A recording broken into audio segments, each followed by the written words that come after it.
What is up, beautiful people? It's Wolfbrother Mythos from the channel Wolfbrother Hobbies, and welcome to tonight's video. Tonight is just a chill chat.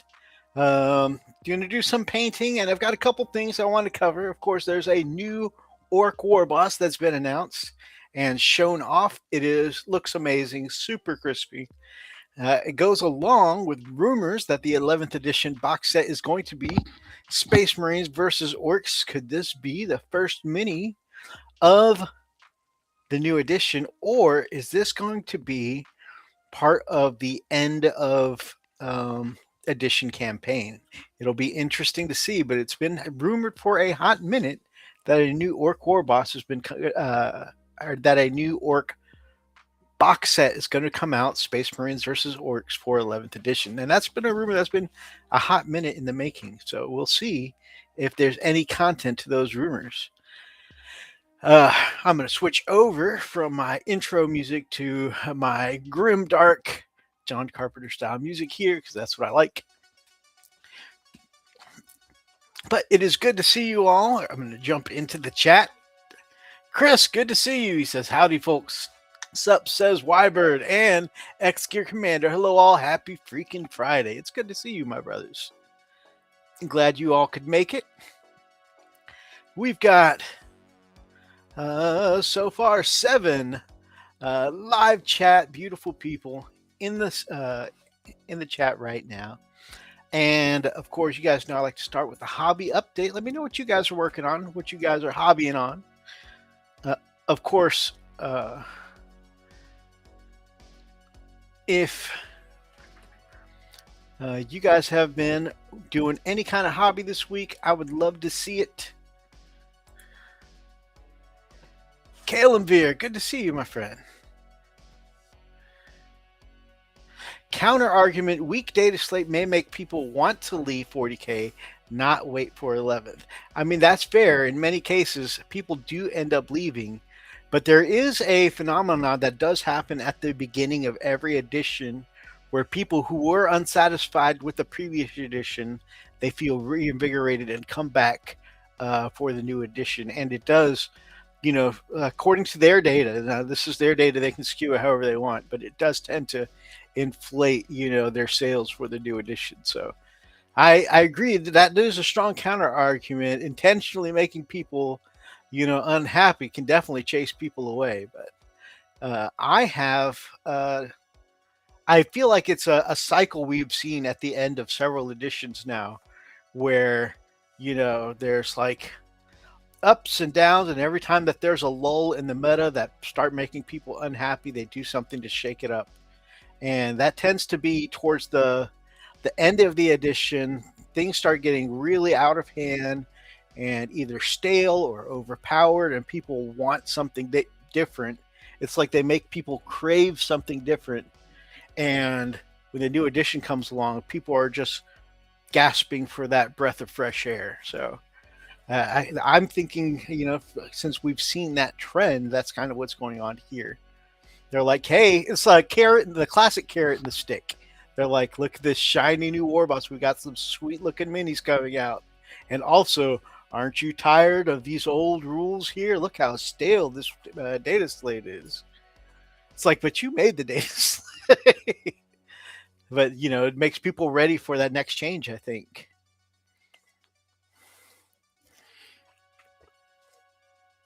Getting right into the content, Kalimvir. Really observant observation, though. I think definitely that does seem to be a good logical point, but definitely it seems to be part of their strategy. I'm on my NIDS, and list building is confusing for my old ass. And you may, I mean, who knows what the next edition might bring? You might have to learn it again. I know after doing so long of force organization charts, getting down to just a very bare bones, like, okay, you really just all you need compulsory wise is an HQ and 1 troop choice, and after that, take whatever you want. I know it's hard to get in that mindset. I have been considering doing some 30K, and so my mind is having to go back into the force organization chart mindset. And I'm not looking forward to that because I was like reading through the heresy stuff and trying to get an idea of how I want to build my Iron Warriors. And Heresy 3.0 feels so confusing on its force organization charts. And I know it's for like power balance and stuff like that because people were doing some crazy things in the last edition, like bringing 6 dreadnoughts and stuff like that that felt overpowered at the time. Um, but yeah, the force organization charts for Heresy feel so confusing for me. I haven't learned this one. Yeah, it takes a little getting used to. Welcome back, Chris.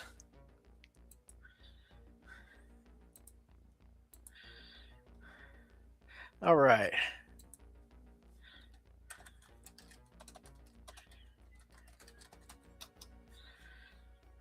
By the way, I was just asking what hobbying everyone has been up to.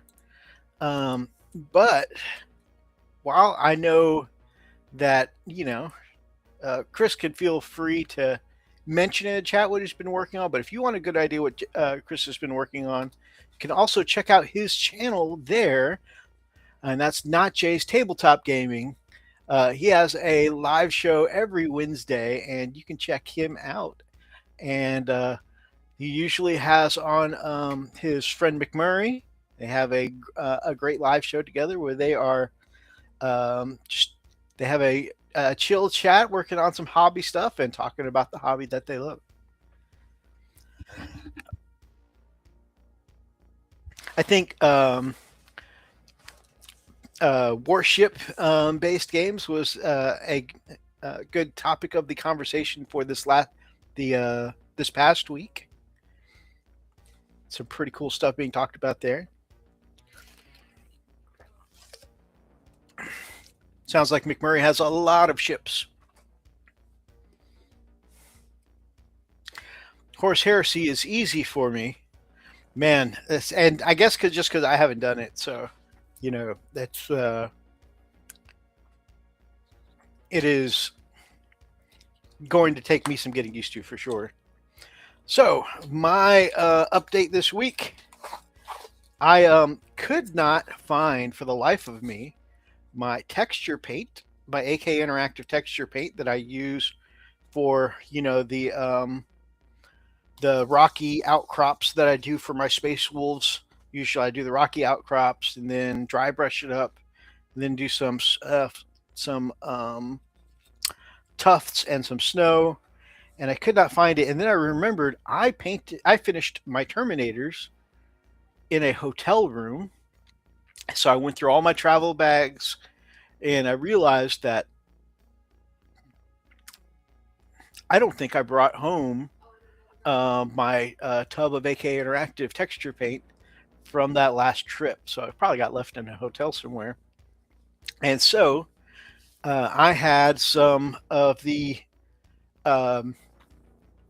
some sand and some just like old school Citadel sand with some other bits that like I have bits and pieces just for added texture I put in over the years, shavings off of like plastic and resin bits, hard glue bits, tiny rocks, and of course some TMP gravel that I got from Rob for the Miniatures Paintbrush in a hobby box one year.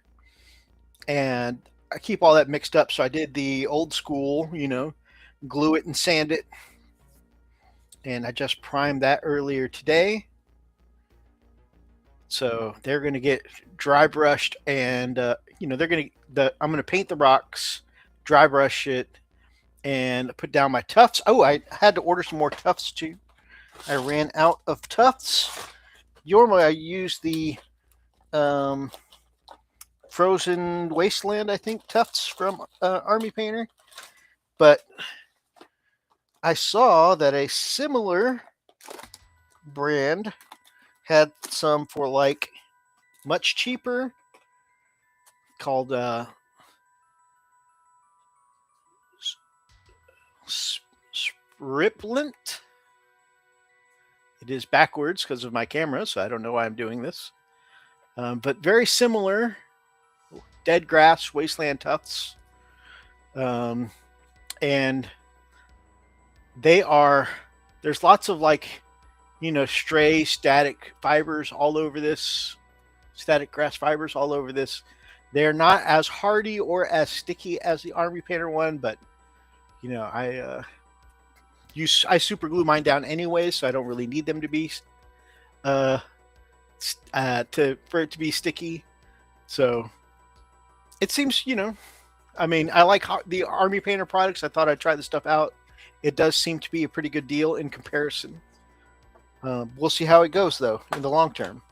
Just buy some flock. It lasts for decades.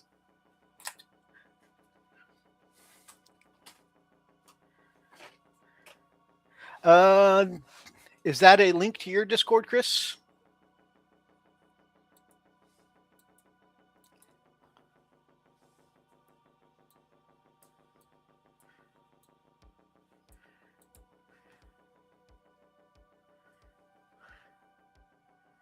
Let's see.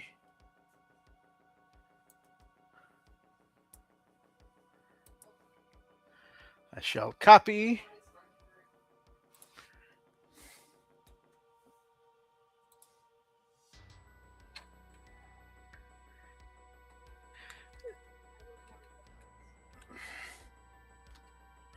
But yeah, I know that flock lasts for decades. I just prefer, some of the more modern forms of basing. Not to be a snob.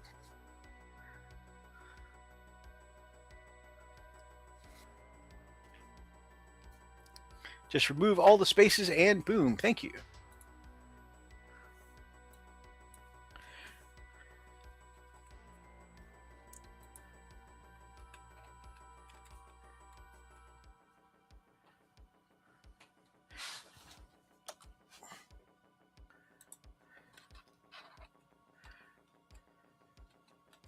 I know, riveting content while Mythos removes spaces so he can get into a Discord.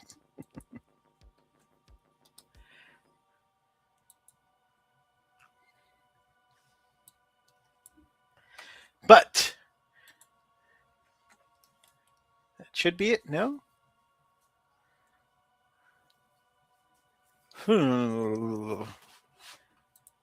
I must not have done something right.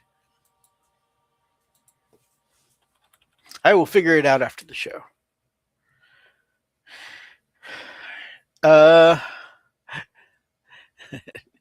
Don't make me fly 9 hours just to slap the snot out of me. No. I'm just saying that's my preference, No need to slap me. I'm just saying. Texture paste and tufts are more my go-to. Although I do use some flock. I have this massive Woodland Scenic soft stow flocking that in all my Space Wolves I've only used, the tiniest bit of. This stuff truly does last forever. I don't know why I thought I need to get the big bottle to make sure I have enough to do all my armies. If I had known how long this flocking lasts, I don't think I would have needed to order the big one. I don't think order. I actually think I picked it up from Hobby Lobby, but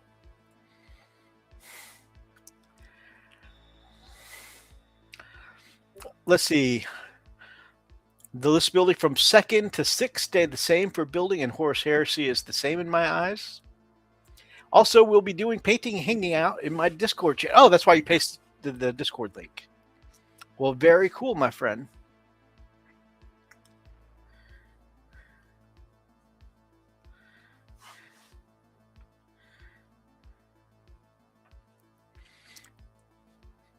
I wish I had you on Facebook, so that way I could get the direct link, because for some reason I must be messing up the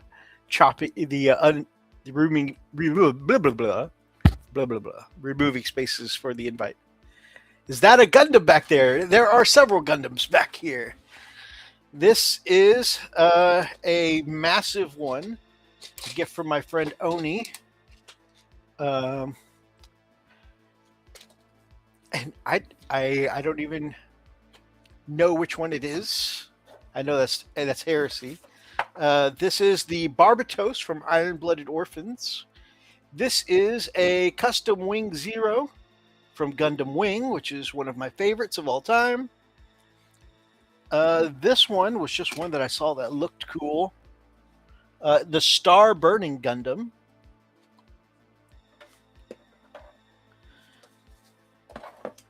Ooh. Too much stuff in my pile of shame. There is a mini 00 riser here. A 00 riser is another one of my favorites. Yeah, I thought I had one more, but I can't place it at the moment. And then up top here, I have another one of my favorites, the 00 riser in an action figure form. And I don't want to stand up to take it off the top shelf because I may knock some stuff over. But yes, there are Gundams down here.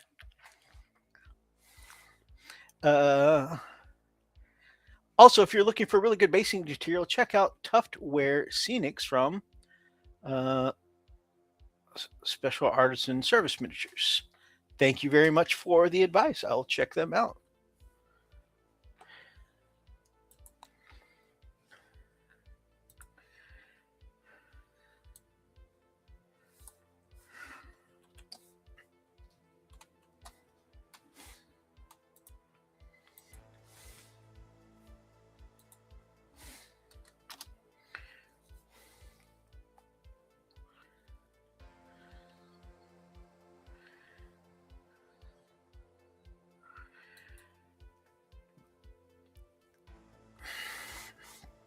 Ah, okay. This is kind of like the stuff from Luke's APS. We're going to go down to articles and art so we can all check this out together. Share screen. Turf Wars. Share. Yeah, this stuff really reminds me of the Luke's APS stuff, which is very cool. The Grim Gray Rubble. Rocky Grass. When I was working on my friend's Tau, which I need to get back to, I was using this particular, a very similar basing from, I think it was called Mediterranean from Luke's APS.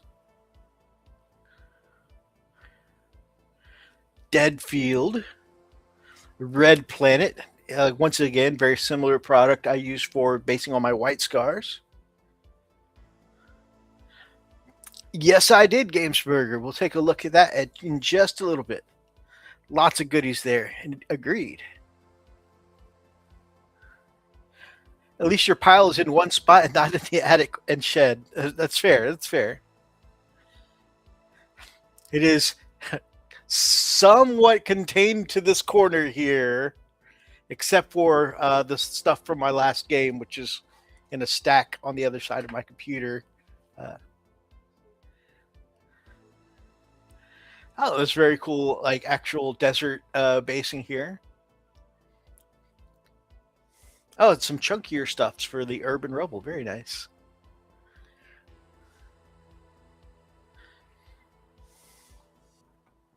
Now, what is with these squares here? Okay.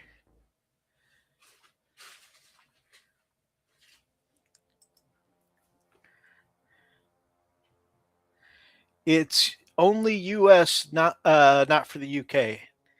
Okay, and normally when I buy the Luke's APS stuff, I have to pay a little extra because it's coming over from the UK. So this actually may work out a little better for me. I have tons of desert basing in my backyard. Ah, I live in the desert, my friend. While we've got that on the mention, I am going to replace this screen with, since Gamesburger already hit the nail on the head, we're going to go over to this article.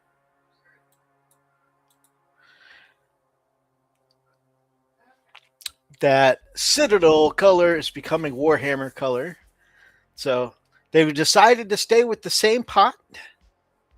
But something to keep in mind for us all, that, if we're ordering our stuff, we'll need to look under the Warhammer name instead of the Citadel name.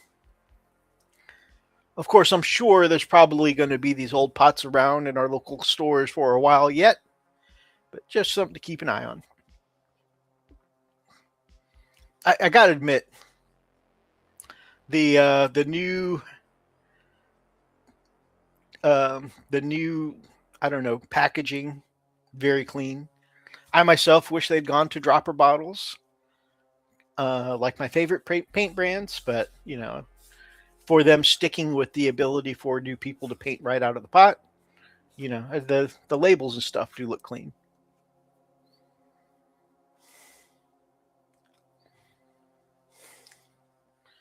So, minor announcement. Looks neat. I'm down for it.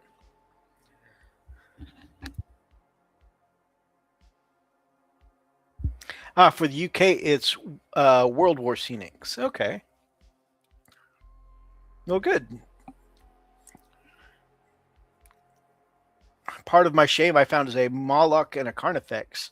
I mean, it's nice to find out that you have a nice, big, beefy couple of creatures for your army in, that you didn't even realize you had.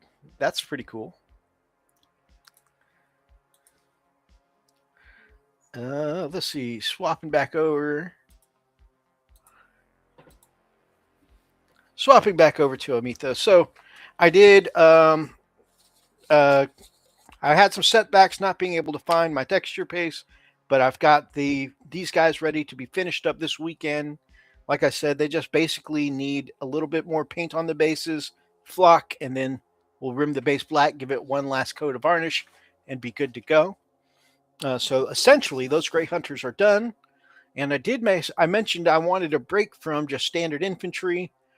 And so I started on Herald Ice Pelt. And something I wanted to show you, I'm not sure if I talked about this before, but since I now have 2 battle leaders, I didn't need Herald Death Wolf or Ice Pelt to be a standard battle leader anymore. So I took the plasma pistol and hammer out of his hands, and I found a knife from a Reaver kit. There's a secondary knife on his belt here, and I had an old Sternguard, I'm not Sternguard, a Heresy combi flamer, which is what the lieutenant, the combi lieutenant has. And so I am making a very wolfy themed Herald Ice Pelt combi lieutenant. It's going to help me score some objectives on the tabletop. So this is going to be cool. Plus, I have always liked a lot of the Heresy weapons better than some of the 40k weapons. For instance, the combi weapons I always thought looked cooler. In the 30k style, the missile launchers I think look cooler in the 30k style. Flamers I'm not so sure about, because some of them have that very old school conal shape. But yeah. So I think I'm going to be, this is my next project I've started painting up. It's taking a little bit of a break from the troops and painting up a combi lieutenant to score some objectives. I have more as I bought Deathstorm a long time ago. Okay. Now I'm going to show my ignorance, because while I know a lot of Warhammer, Deathstorm is not something I'm familiar with. Warhammer Death Storm box set.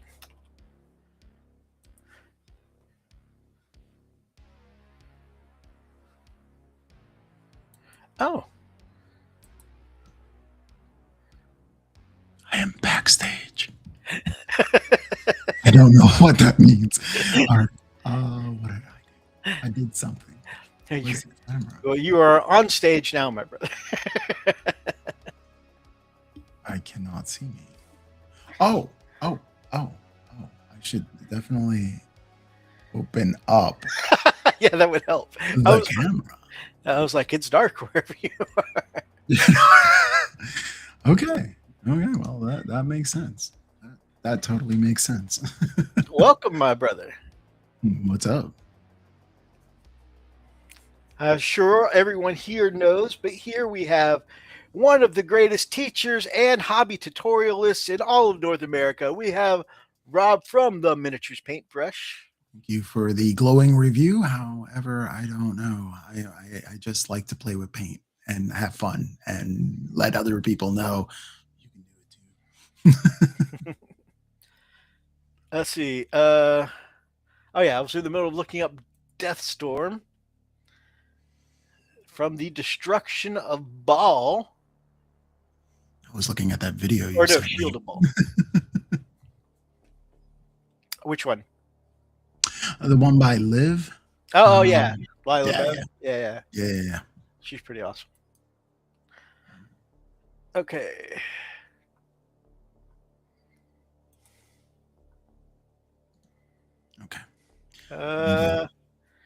I'm going to open this up so that way I can show everybody what I'm looking at. Boop. Happy freaking Friday. Mr. Fish, good to see you. How's it going, Fish?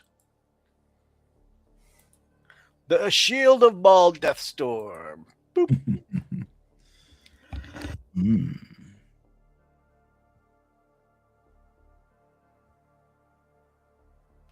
Lexicon. They won't do dropper. Oh, we were just talking. Apparently, Warhammer's changing their branding on their paints from Citadel paints to Warhammer paints.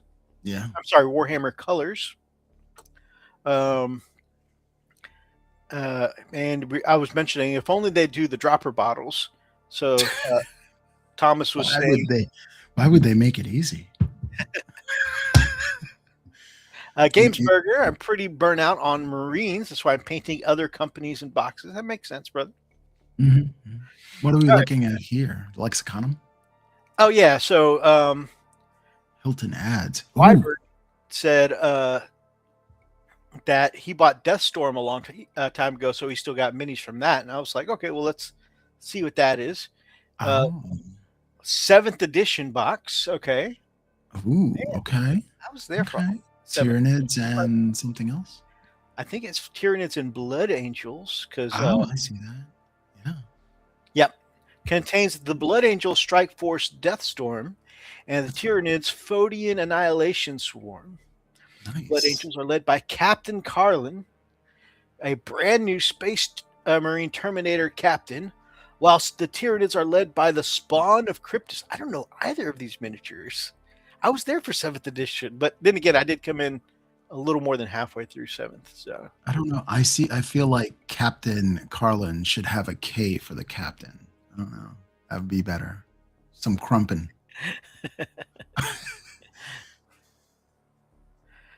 Horus Heresy has some great weapon upgrade bits, absolutely. And Chris's favorite 40k heavy weapons are from Rogue Trader and 7th edition. That's pretty cool. Very classic. Furioso Dreadnought. I used to have one of those. Ooh, Furioso. Yeah, I bought it at a mini swap, and then I swapped it out for something else. I forgot. Something Space Wolfy. 1 Terminator Captain, Furioso Dreadnought, 5 Death Company, 5 Termies, 1 Broodlord, 8 Gene Stealers, 3 Tyranid warriors, and 1 card effects. And a partridge in a pear tree. And that's back when you could get a versus box set for like $150 at the time. I remember Those were the those. days. Those were the days. That's when I bought like a freak. I kind of kept on buying stuff. I was like, I'm just mounting it up. I'll spend $1,000 one Christmas on getting all the box sets because I knew one day, I could sell that stuff for like triple the worth. All right. So that's pretty cool. And then the other one he had was the Space Hulk box, which is pretty famous. Whoa. He actually has the original Space Hulk box. Is that the original or the reprint of Mr. Wybird? I imagine because he's super old school. I bet it was the original. What? That's awesome. Always remember, old hammer is the best hammer. I understand from a nostalgic point of view, probably. I got to say, though, for someone who came in 7th edition, I love the Age of Primaris, my friend. I think it's just the scale looks better. Everything looks cooler and more dramatic. And it's just my personal aesthetic preference. Yeah. But I respect what came before, right? Just like, I love Christian Bale's my favorite Batman, but I respect Adam West because he came before, Like, I have a lot of appreciation and love for Adam West Batman. Fair. That's fair. I have the Plus 2 remakes. Wow. Oh, the second remake. So you have them both. That's nice. Awesome. 7th edition is your old hammer. Nice. Oh man, my allergies are just really messing with me tonight. Oh, yeah. That's true, my friend. That's true. I think though, because I still had a lot of the growing pains in 7th edition, I hadn't really understood things yet.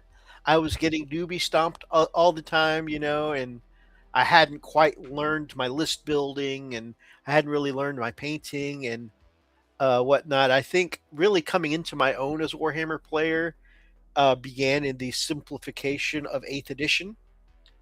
And so I think for me, my personal old hammer, where I really felt like, Warhammer was my play zone, that for me was, I think that's my old hammer for me, and even though there's been 9th and 10th edition, we're going on to 11th so far, 8th is still my favorite. That's when I came in. I came in 8th, and I still don't know how to play. I sort of do. Primaris are cool, but I love the old size. To each their own, my friend. Yep. Have a look at Stormclaw. You would have liked that. To the library.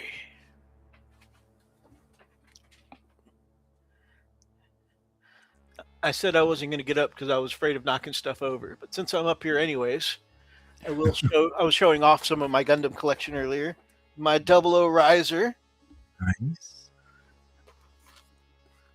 Also, Death Scythe is supposed to be up here. It makes me nervous that I don't see him up here anymore. Where did he go? Y'all, if anything on this library starts falling down, it's not my fault. It's like that when I got there. Yeah, that's right.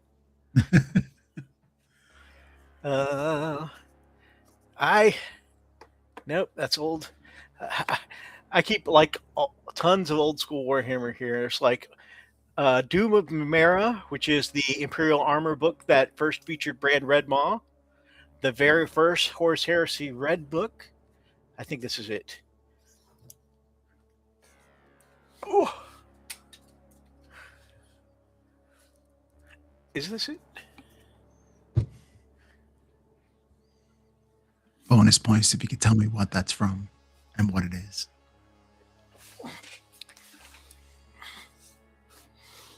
Oh.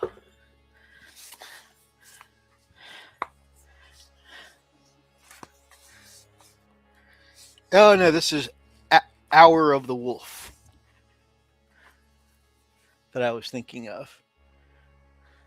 Oop, oop, Oh, neat. There's Ragnar. yeah. Space Wolves versus Orcs. He's the Black Maniast. Came with the rule book.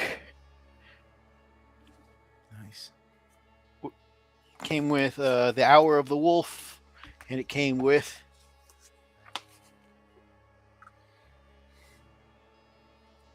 Did it come with Codex Orcs, or did I just get this put in here? Wait, is that new? No, this is an old. Oh, okay. Yeah.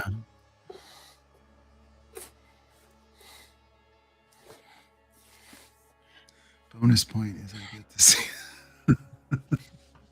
Hey, good to see you, Hellworks. Stormclaw would have been 7th edition. Yeah, it sounds familiar. For some reason, I thought that was the set that I had, but apparently not. Or did I? Wasn't the one I was thinking of a paper book, not a hardback? Okay. Well, I don't see it immediately. So.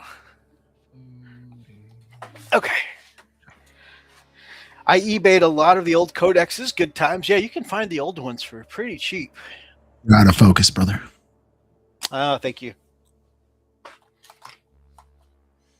You were shaking your rumpus there a little too much for the camera. Couldn't handle all that. Focus on Yugi. Mm. There we go. Thank you, Yugi. That'll work.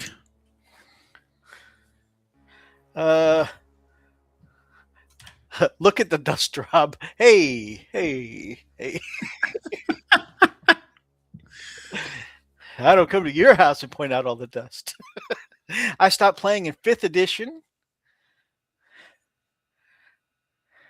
8th was good. I haven't seen any editions after that. Okay. I still have the Dark Imperium box set that I haven't opened yet. It's very good. I still have the original 8th edition. I think there's still Saga of the Beast is another good one. Yeah. Wolves versus Orcs. I painted up all of that box set. I'm proud of you. Painting up a whole box set. Nice. I have no dust. All right. I forgot what book I was supposed to be looking at, or box set I was supposed to be looking at. Stormclaw. Stormclaw. I am so ADD right now. No, you're fine. What is going on here? Low. All right, there. Okay, you're coming in. All right, and we'll go back to articles and art. We'll replace it with the new article.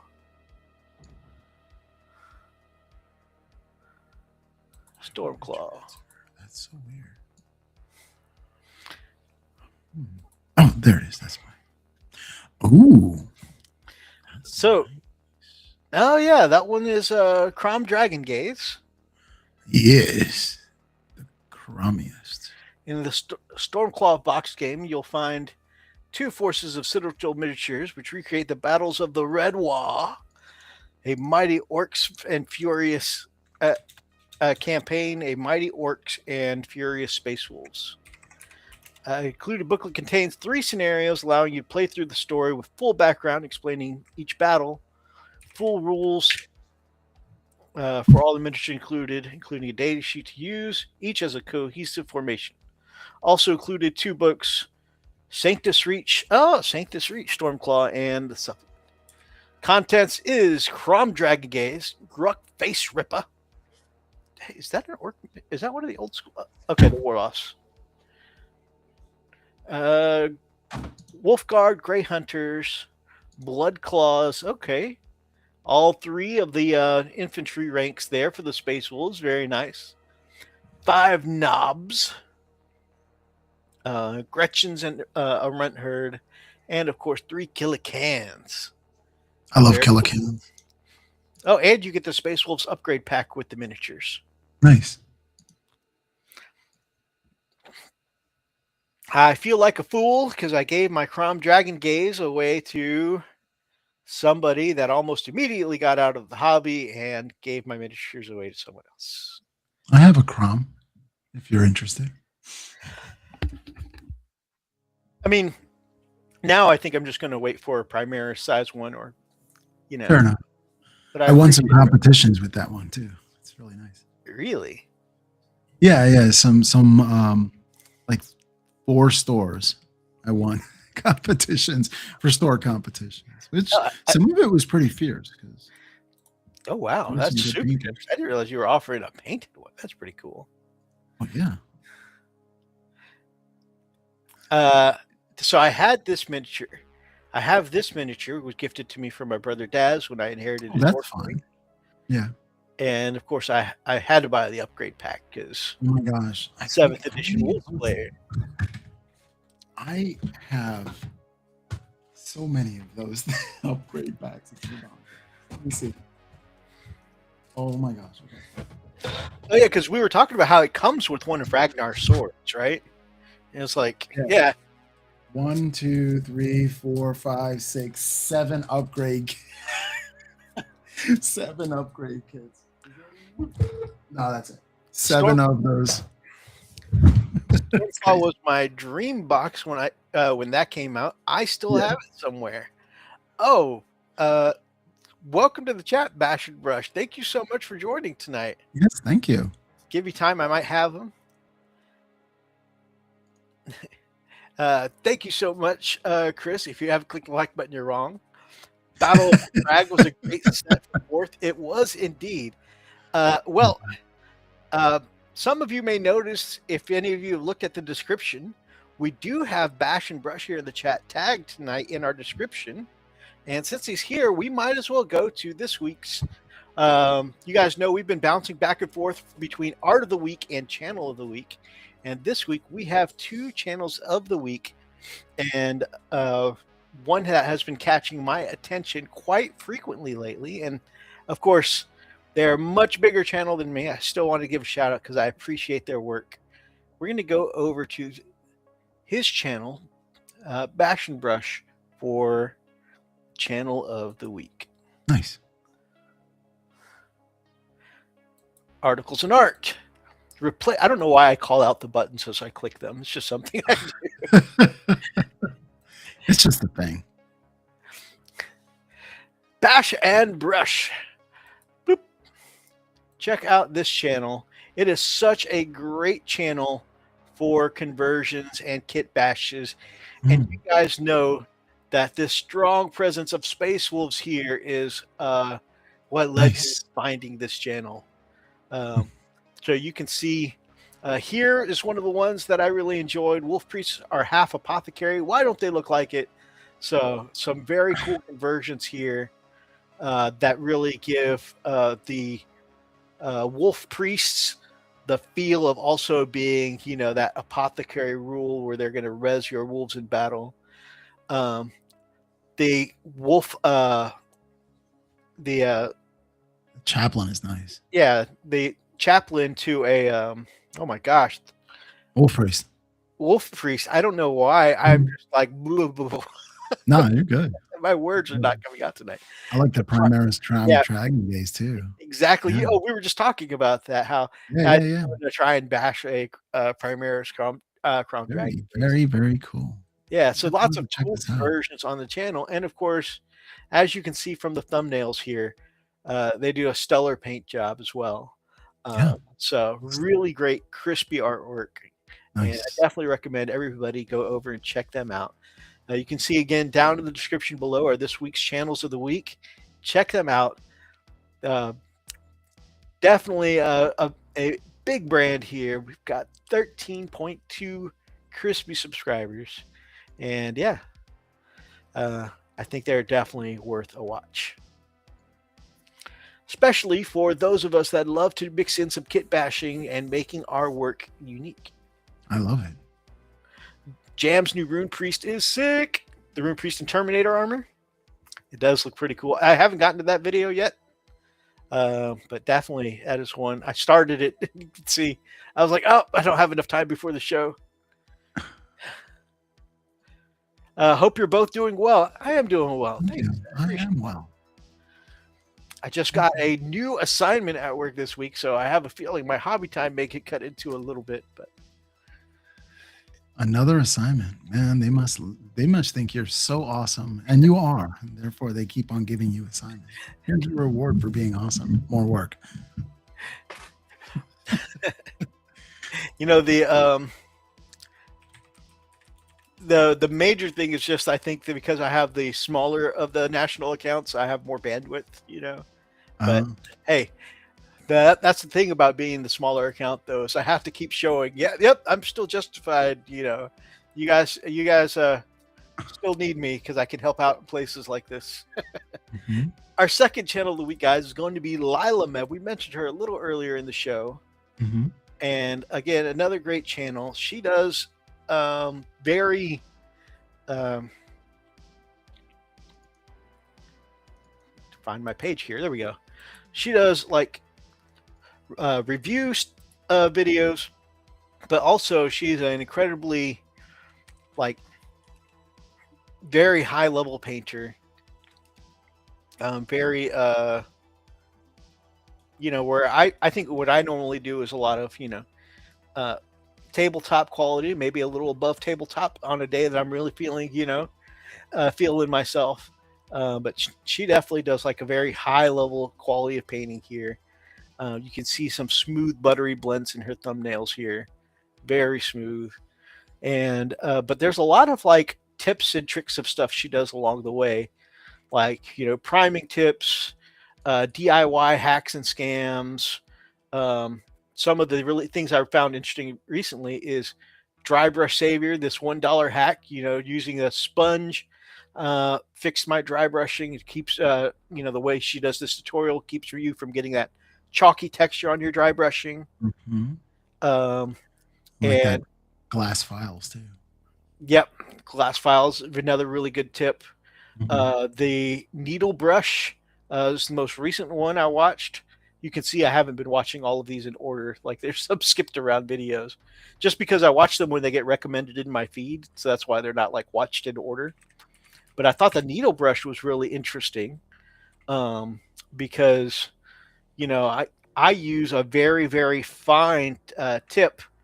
Uh, it is the Wargamer Insane Detail Army Painter brush for doing things like lenses and stuff like that, because I don't have super great brush control. But of course, a lot of high skill painters say that's a mistake because you don't have a belly in a brush like that. Mhm. And so your tip is going to dry faster. Yeah. And so, uh, this is a hybrid brush that has a very fine tip, but then with a sable belly around it. And so, she does a review on whether or not it's worth the investment if you want that kind of hybrid brush. The particular one she's reviewing is from Golden Maple, so Mm. it's pretty interesting. I was thinking about getting some golden maples, like some of the brushes. Yeah, I have a set of Golden Maples that have been What do you serving think? pretty well. Yeah. Um, they were a gift, and I think that they have been really nice to use so far. So, being that I've enjoyed, some of their brushes, I may, dip my toe in the water for some of these. Nice. She also does like different paint brands too that, most of us, um, there aren't, your usual brands that people think of as go-to hobby brands. So,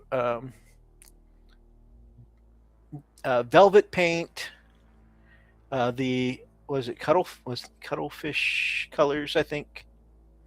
That sounds cute. But yeah, here's the one where she has several brands head to head. She does sometimes uses paints that I just haven't heard. She was using the first person I knew that was using the Chimeras when they came out. Yeah, Chimera is pure pigment. It's nice. I still want to get my hands on them, but they're very heavy body. Yeah, I from her reviews, they do seem pretty heavy body. She really recommended them at the time, though. Although when I looked at them, they were like, they were a little more on the pricey side, and Hmm. I decided Yeah. to put that off for a later day. Yeah. Yeah. I hear you. Going to head over to my Discord to host the Paint and Chat Hangout, Hey, which nice. goes over tonight. Everyone is welcome. Thank you so much, Chris. Have fun. Uh, so yeah, I definitely recommend everyone check out Lyla Mev. Very, very cool content creator. Yeah. She's been in the game for quite a few years. For a hot minute. Yeah. Hmm. Mm-hmm. Hmm. What about you, brother? What you been up to? What you got for a poke chat? I have, oh goodness. I have painted some spiders with last week. This week, just been editing videos, really. It has been, yeah. In fact, I'm putting my finishing touches now. So at the end of the show, there should be a new video drop on my channel. Very nice. Very nice. It's actually uploading now. That's awesome. Yep. I was showing everyone earlier how some official TMP Road gravel helped me save the texture on my Space Wolves. Oh, yeah. So I got that primed up earlier, Hmm. and so I just need to paint the paint the rocks and the texture, and do the snow and the tufts. Hmm. And these guys will be officially done. And I started on Herald Ice Pelt. I think I showed you this in private, but I hadn't actually on done it on the show. But I swapped out the hammer hand and plasma pistol for the combi flamer Yeah. and dagger, so that way he could be a combi lieutenant. Very important scoring piece. So yeah, so adding some extra utility to my wolves.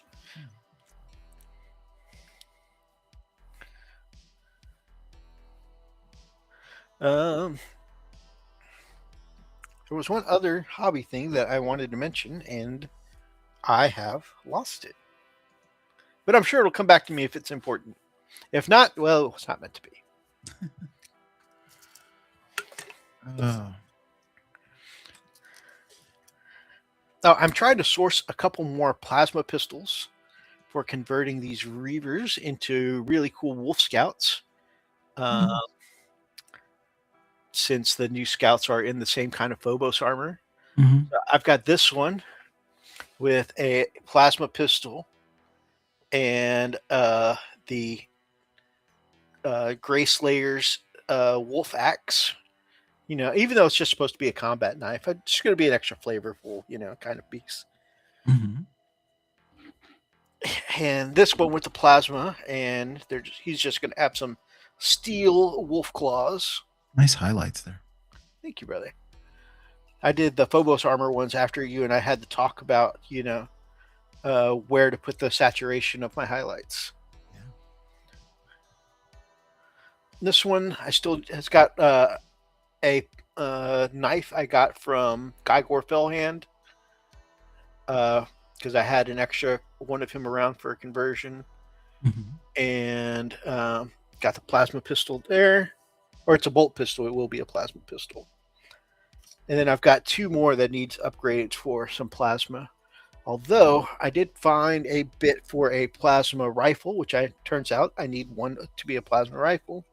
But yeah, the conversions are coming along too. So almost there with the scout squad. I'm not sure how the Wolf Scouts are going to do with just the smaller 5-man squad, but it'll be worth it just to throw them on the table and see what they do. I mean, having your some Wolf Guard scouts with plasma, the scouts all directly serve Logan Grimnar, so I kind of like that idea. Since the scouts all report directly to Logan Grimnar too, I think I may actually do them with the wolf that the wolf that walks the stars. Yeah. Champions offenders. It's 2 a.m. here in the UK. Just wanted to say hello. Thank you so much for joining us tonight, Bash and Brush. We appreciate you coming by. Have a great night and rest well. you so much. That was really neat, Hellchild. Thank you so much. You know, Oh, hey, thank you. Nightbot. yeah. Uh, uh, apparently, Hellchild sent them a message. You know, Rob and I have talked before about how I'm like, man, you hang with like all these like really, really up there, you know, Twitch and YouTube personalities. Like, I just sent them a message. I mean, they're just people. What's the worst they could say is no. I'm like, Yeah. I never think to do that in a lot of cases. Yeah. So, anyways, and I'll say thank you for reaching out to them. How it works. That was really cool to have them stop by. Very cool. Definitely. Yeah, everybody's just a painter, and we're just having fun in this wonderful hobby. Yeah, you just ask them and hang out.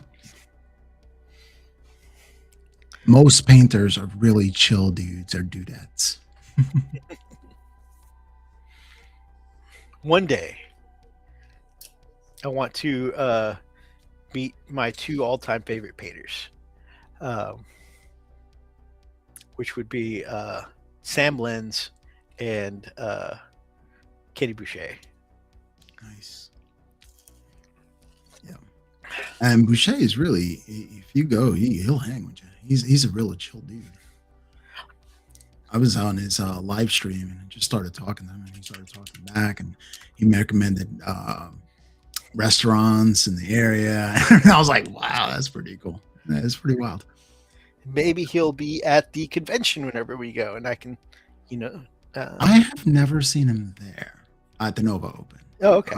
But Sam Lenz, yes. He goes there, and Ninjon goes there. Well, he's been there. I don't know if he goes every year now, but he's been there.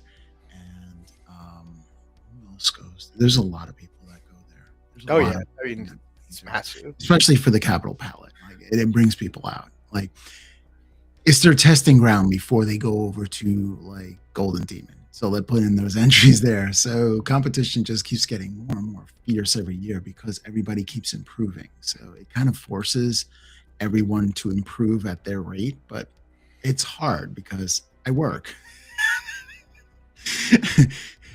Yeah. So, I mean, I'm trying and I'm trying. I am learning a lot of things. My wet blending went through the roof lately, and things are just clicking.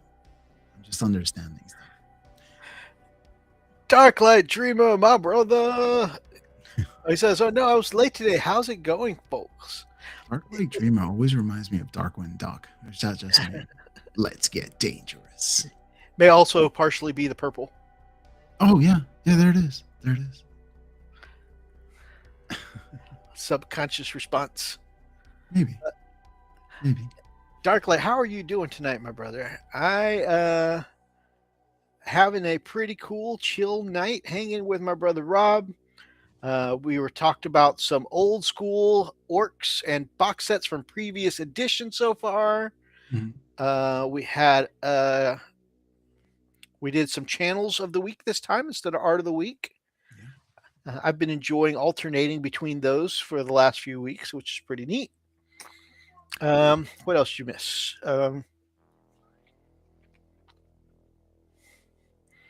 Dark light duck. Yes. Dark light duck. All right.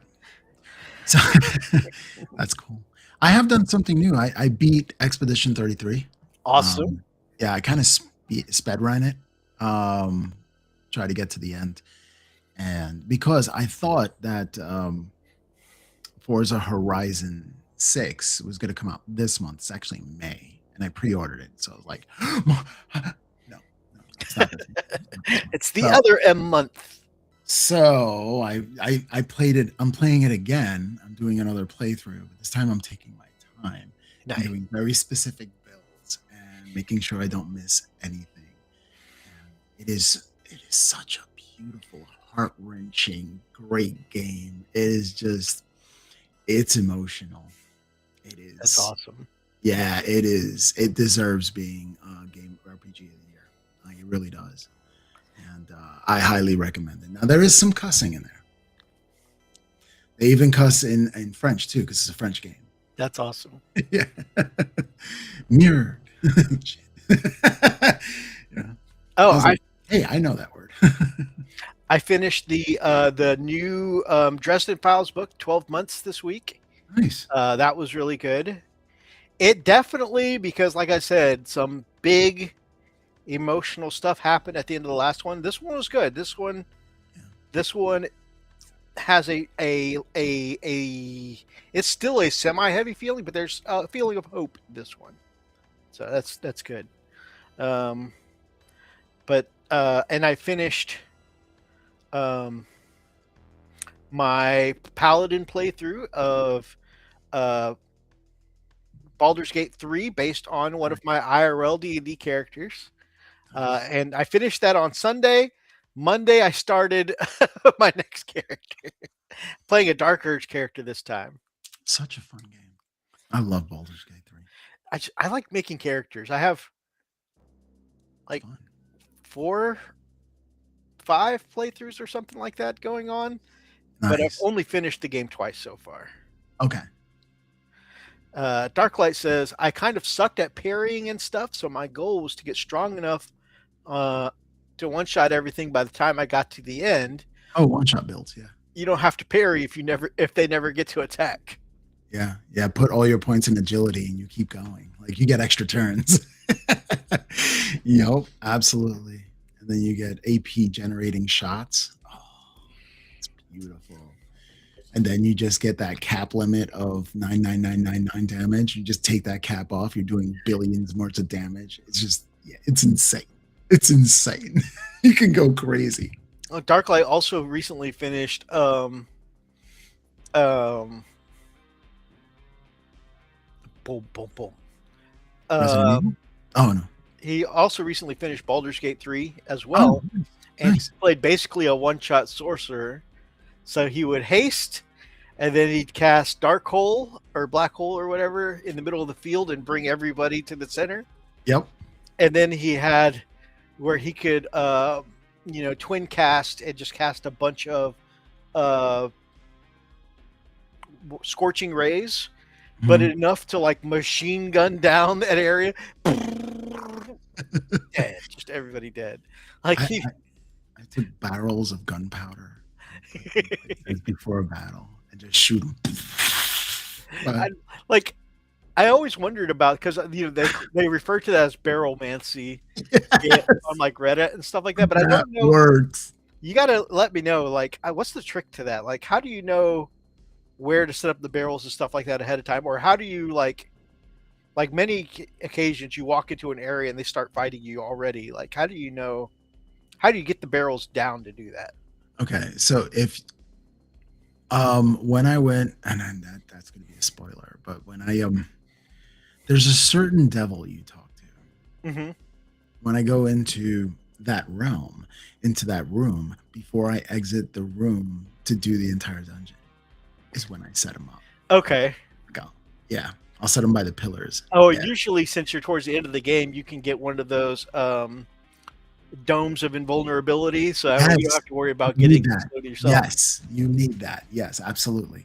And just boom, one shot killed him. That's awesome. Everybody died. Well, you transfer. Anyway, I'm not going to get into it. That's cool. Not to spoil it for anybody. Oh, I messed it up. No. For AoEs, Darklight would use the black hole and then fireball the area. That's nice. He says if I want to kill one guy in particular, scorching ray, he just machine guns the scorching ray. Like I was watching. Oh man, I was watching him do that to a couple of bosses. He sent me clips where he was just like went through his haste and his twin spells and like all of his activations to just like machine gun down one turn a boss, just like constant hits of scorching ray in one turn. It was so cool. It's like all right, so apparently at some point I need to play a fire sorcerer. I realized I did something messed up on my first playthrough with Expedition 33. I didn't know how Lumina worked, so I never used any of the Lumina. Ever. I never did. And I beat the game without it. So, and apparently that's supposed to be really hard to do, but I guess I've been playing a lot of RPGs in my life. Like Well, now you got something to look forward to on this new playthrough.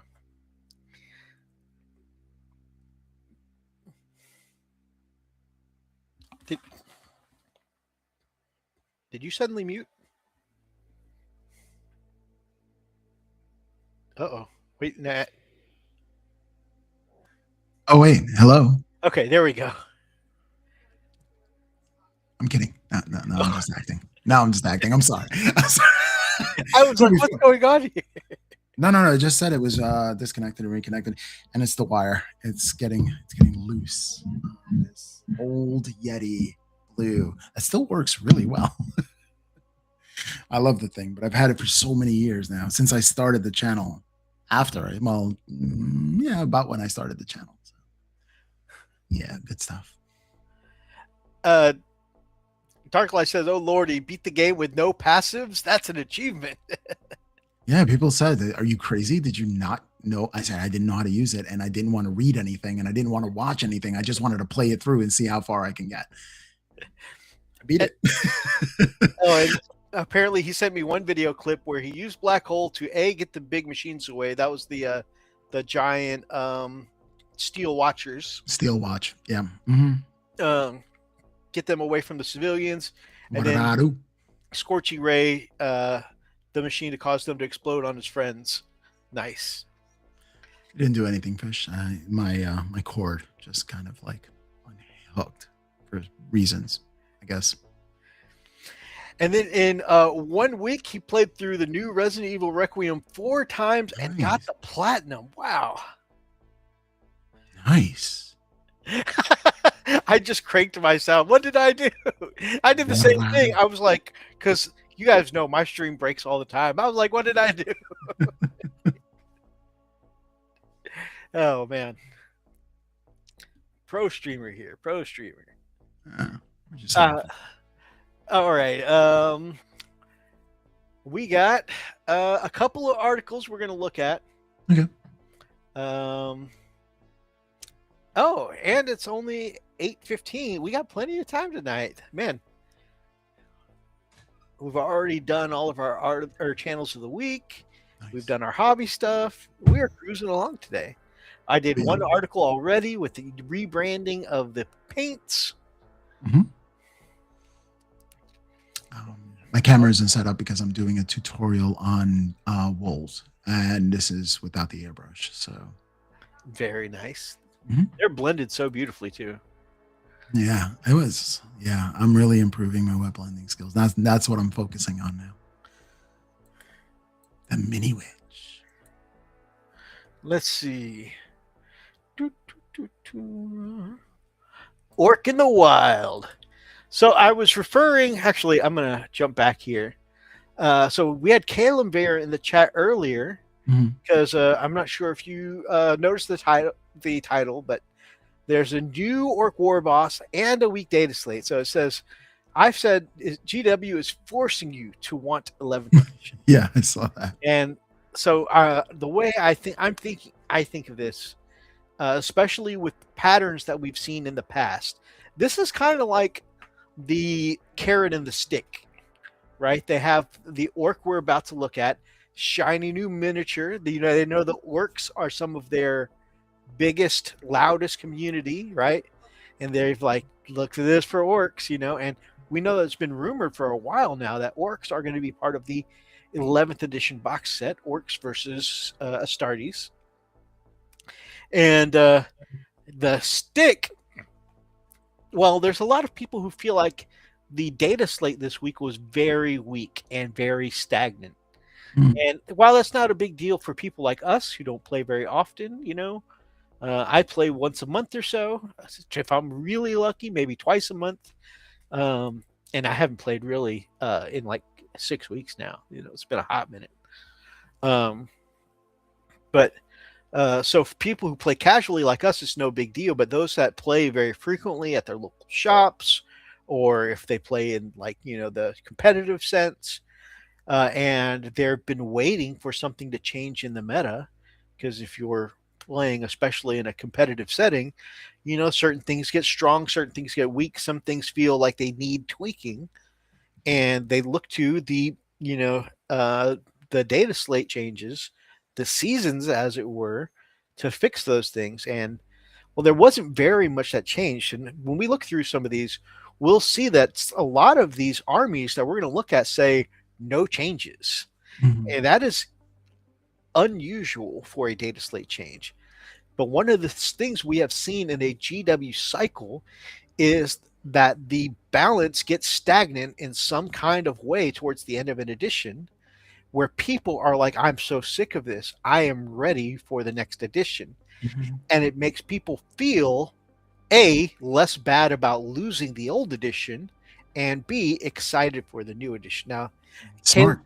it is definitely a sales tactic for sure. It is smart. It is the only company I know of, it's the only company I can immediately think of that sell you their new boat by sinking the old boat. Yep. Yeah, but that is part of their marketing scheme. In the past, we've seen things like out of control factions, um, or um, formations in seventh edition. We've seen just some power creep where at the end of like I think eighth or ninth or maybe even both, some factions were just so much stronger than the factions that had their early release codexes that it was definitely felt like if you had an early codex you were playing on hard mode. There's And rules bloat too. yeah, It's lots crazy. of those bloat. So there, by the end, people are like, "I am ready for the next edition." Now, Yeah. Caleb here had a good point. He mentioned that it does make, as a counter argument, it does make some people just want to leave the game altogether and say, "Hey, I'm burnt out on Warhammer," and that is absolutely valid. But what the data shows is that more people will may leave for a short time, but then jump back in with a new edition because they say, okay, well, all the things I was sick of this previous edition, it's supposed to be fixed. It's supposed to be better now. And it is for a short while they have the indexes, and then they start the codexes, and then everything goes out the window. And then we have new meta that we're chasing. Now, I'm hoping this is a soft reset, like Yeah, 8th to ninth edition, and we can it keep our is. codexes It uh, is. until the new ones come out.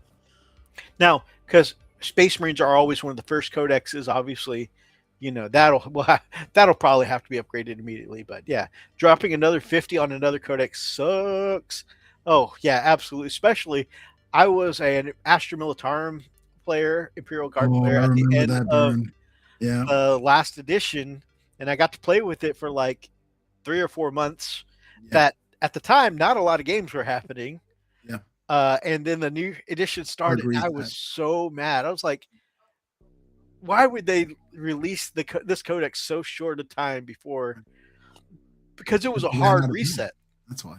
It was like, oh, well, all your previous codexes are replaced by this index. And I was like, Now, that's if you wanted to play 10th edition. Like if you wanted to yeah, stay in ninth edition and just enjoy that, you could have just done that. There's no hard fast rule. that's But if true. you're going into the shops and playing, people usually play the newest edition. But if I'm playing at home with just some buds, it's like what edition do you want to play? I got books for all of them. So That's fair. That's fair. yeah.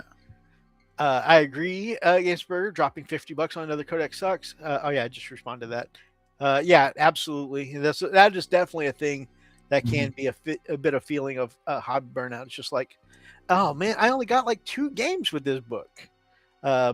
So if you have, and when I used to be a regular at the hobby shop, I had a few friends that were like, "Hey man, I don't want to spend the money on the new season yet. Do you guys mind if we continue playing the old season?" Yeah. Right. So Yeah. while a lot of people would be moved on, they'd be like, "Mythos, are you down for a game of the old season?" Yeah, let's do it, man. Now sometimes trying to remember the difference between the rules you're playing, takes a minute, but it's all good. Um, I Gamesburger's wanna- trying other games right now, just for that reason. That makes sense. Sorry, you were saying?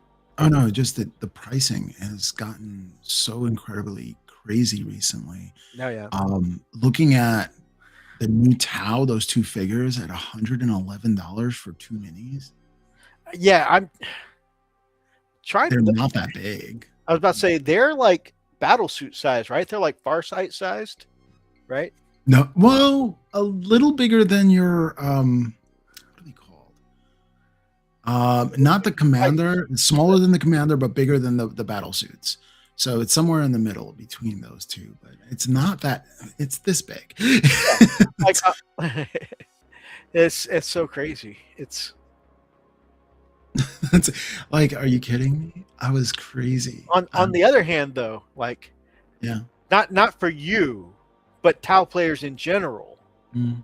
because they're such strong miniatures. Oh yeah, the I movement is crazy and everything is I crazy. am so glad that they're kind of expensive, because that means fewer people. I'm going to have to face fewer people with them off the jump. Arclight says sometimes bad game updates are just a good excuse to step away, take a break for a while, and do other stuff. I mean, that's true. Whenever I was feeling frustrated or whatever in 14, I was like, okay, I could step away from 14 and do other stuff. Now, granted, I haven't stepped back in a long time. Mhm. Maybe that's not the best example, but I'd done that before my last, hiatus. Price Yeah, I per don't model know. is getting redonkulous for 40K. It really is. It But really is. It's like pushing everybody to 3D printing because really it's a luxury product. I get it, and I do enjoy their products. And if I was going to spend $111 on two miniatures, I'm going to put it into the diorama and try to get win a gold with it somewhere. I'm going to get my money's worth, or sell it and resell it for a higher price. also, babe, I met another person that says redonkulous. Yeah, I say ridiculous. Too. Yeah. Isn't that a Shrek thing? Oh, I think it's a Shrek thing. I think it was said on Shrek. Redonkulous, because donkey. uh, we first heard it during a New Year's Eve host had said it one night, and I was like, "That's so ridiculous! I'm going to start saying it." Like, first I said it ironically, and then I kept saying it. Nice. I have this habit where, like, I'll take things that seem like ridiculous sayings, and I'll say it ironically until it accidentally becomes part of my speech, and I'm not saying it ironically anymore. That's why I have to watch, because being from Texas, I sometimes playfully do the Southern accent, Mm. and I had to stop doing that because I stopped using it. I started using it unironically a couple of times. I was slipping into it a little more often, and I was like, whoa, whoa, whoa, whoa. I know how this goes, where I do a joke until it becomes part of my speech pattern. I need to stop that. Hobbies are getting way more expensive. Meanwhile, I'm about to get like a 50-cent raise. I mean, Yeah, there it is. yeah. The definitely the price of everything going up is not matching our paychecks going up for sure. No, it's not. It's not. And yeah. And looking at my models, I would have to get rid of something before I buy something new. It's just too much. Yeah, I won't be able to. I won't be able to paint it. yeah, too much. By the way, Yeah. those new night destriers are looking so good. Which ones? The new night destriers we talked about last week. Oh gosh. I know. Anyways, all right, we've The chatted. filers. I mean, really. I just want five of them. I love the 40K universe, but not a fan of GW. That's fair. Like, the miniatures look amazing, and that's Yeah. why I keep sticking it with them. And I've enjoyed the game. I enjoy the rules. I enjoy playing the game. I'm Mhm. not always the biggest fan of all of their rules. Sometimes some of their rules are like, why? Um, that's 50 cents raise is like $20 a week. Ooh, yeah, I feel you, brother. Um, but yeah, so while I love the miniatures and I love I love the game itself. Sometimes I'm like, uh, some of their practices are not doesn't don't make me the biggest fan. Pyro Pasea, good to see you, my brother. Look at this guy getting a raise.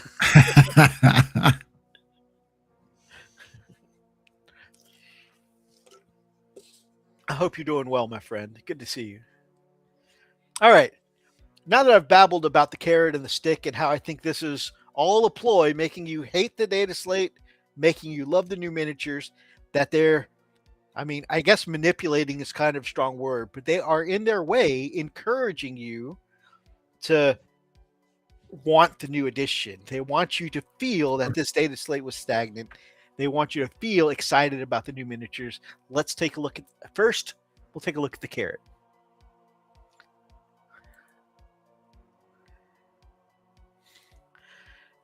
Breaking news: Orcs in the wild. You may have seen this grainy potato can picture of a new Ork Warboss box that looks like it's been half chewed by a squig. We thought you deserved better than that, so here it is in all its glory. I like the first guy, but I like the squig dude better. I don't know, maybe it's just me. That squig's teeth is amazing. Anyway, I do love both, but also you're right. That Grot does look hardcore with the rifle slung over his shoulder and the pistol in heck his hand.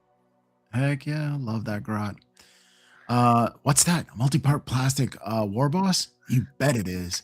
This is the first time that an Ork Warboss has come as a multi-part plastic kit, and all the classic options are represented. You can take your pick of Choppa or Power Claw, both alongside with a Dakatastic Combi Shooter. And there is even an optional attack squig. I love that, attack squig. Although we know that's no option at all. Of course, you're going to be picking the squig. I know. Look at the teeth. They look like human teeth. Look, even the bicuspids and the canines. Like, they really did a good job on that. I've always loved squigs. Oh my gosh, so good. And yep, So has an attack squid on a chain with an ammo grot. So, fun fact: my Warboss didn't come with the squig. I think it got lost somewhere along the way, and so I had at the time I didn't have a printer, so I freak printed me out some squigs just so that way I could paint them a nice vibrant pink Nice. and put them on the base. Very nice. But yeah, that squig is freaking great. And you can see like the arm being raised is a completely different arm, as well as his shoulder, as well as his bicep and his wing and his chest piece. That entire arm piece is different because if you look from one to another, the second one has a tear in his wing by his chest area. Oh yeah. So yeah, it's a completely different. That whole piece is one piece. Oh yeah, and there's no leather cord around the bicep tricep area. That's right. Yep. It's not just the arm; it's the whole piece. Is going to be. I can see that being one piece, and yeah, that squig is doing it for me. There's also a selection of aesthetic accessories for things like buckles and knee pads and ammo belts. There's actually even more choices that are shown on the two builds, including an alternate head, boss poles, and weapon gubbins. Warbusses rarely come, and this might be the only new orc on the way, so you will definitely want to check back on Monday. Reckon you might forget. What? This might not be. Oh, they're hinting at 11th edition. Right. Okay. Ah, man. And there's so many cool options. Like the power claw pose is super cool and like very strong and imposing looking. Yeah. But at the same time, how often do you get to see an orc with a battle axe? Yeah, I mean, in 40K, I know in AOS it's very common, but yeah, like that's just cool. Like it is. Now I want one for both builds. Well, I think that's the whole point. And then Gamesburger says tactical rock. Orcs Yes. are just cool. I haven't played I don't know if I played my orcs. Maybe one time in all of 10th edition. So yeah, I might have to break them back out for 11th. I gotta start painting mine. Yes, you do. Yes, you do. That's gonna be a long journey, friend. All right, just checking back in with the chat. Back to Mr. Gamesburger. I love the minis, but I'm at a breaking point for the cost where I could get a way better deal for War Games Atlantic. Shout out to War Games Atlantic, where all of my infantry for my Imperial Guard come from, or the Victrix, for example. Love the shirt, by the way. It's designed by a friend of the channel, uh, which is uh, I have forgotten the name of the shop. Yeah. Oh, Sharon's Creation, something Shannon's like that. Creations. Yeah, that's what I was thinking. I've got a keychain too, but it's over there. Yeah, I have the sticker on my sticker bombed painting desk. But she does some pretty great work, and I think her shop is posted in the Discord. If not, I'll check later and tag you in it if I, if I can find the link for it. But yeah, she does really cool work. Oh yeah. Orcs are just cool. The new Warboss axe has to be sticking straight out, giving a forced perspective. Otherwise, they know we're all building power claws. Yeah, I mean the power claw looks beefy as hell, and it looks so cool. But at the same time, you don't get to see a Warboss with a battle axe very often, though. That's right. When will we have the wolf time? Is Russ coming back this year? Whew. I I don't think so. Looking at the previous cadence of how frequently Primark come out, I feel like since we got Fulgrim this edition, it'll be Russ next edition. That's what I'm Really? thinking of. Really? I think it's unlikely. Now, I have said before, even though I think it's unlikely, it's still possible because end of campaigns are often where it happens. So like with Lionel, that was at the end of an edition. Mhm. Russ came back at the end of the edition. It is possible for Russ to show up at the end of 11th. But I feel like we're going into, we're into spring now, or going into spring very soon. I Mhm. feel like for it to be a summer release, we would have heard something by now, Yeah. and especially if the orcs we're looking at are already possibly going to be a beginning of the edition box set. Yeah. I think it'll be the end of next edition, is what I'm thinking. But we'll see. That is my thoughts on it so far, though.